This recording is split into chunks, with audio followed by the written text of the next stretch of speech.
నేను మాత్రం ఎట్టి పరిస్థితుల్లో నేను నడవలేను. నాకు ఈ పదవి ఉన్నా లేకున్నా పదవి ముఖ్యం కాదు. నాకు ప్రజల ఆరోగ్యం ముఖ్యం, ప్రజల ప్రాణాలు ముఖ్యం.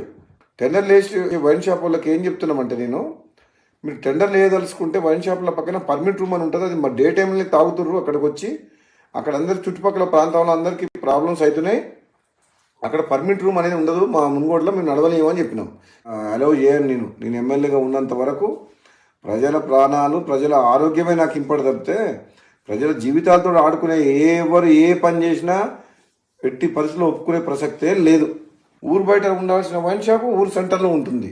బెల్ షాప్లోకి అమ్మొద్దంటే మళ్ళీ దొంగసాటుగా బెల్ షాప్లో అమ్ముతుండ్రు. అది అమ్మొద్దని చెప్తున్నా. ప్లస్ మళ్ళీ వీళ్ళందరూ వైన్ షాపులు అందరూ కలిసి సిండికేట్ అవుతుండ్రు. సిండికేట్ అవ్వడం వల్ల ఏమవుతుంది, రేటు పెంచి అమ్ముతుండ్రు, డూప్లికేట్ అమ్ముతుండ్రు. వేరే మండలాలు, వేరే నియోజకవర్గాలు, వేరే జిల్లా వాళ్ళు ఇక్కడ పార్టిసిపేట్ చేయొద్దు.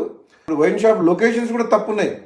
టౌన్లో, సెంటర్లో, పబ్లిక్ ప్లేసెస్లో పెట్టిండ్రు. అది ఊరు బయట పెట్టాలి వైన్ షాప్. అసలు తప్పకుండా ఈ మున్గోడుతో పాటు తెలంగాణ రాష్ట్రంలో ఈ ఎక్సైజ్ పాలసీని సమీక్షించి ఈ ప్రజల ఆరోగ్యం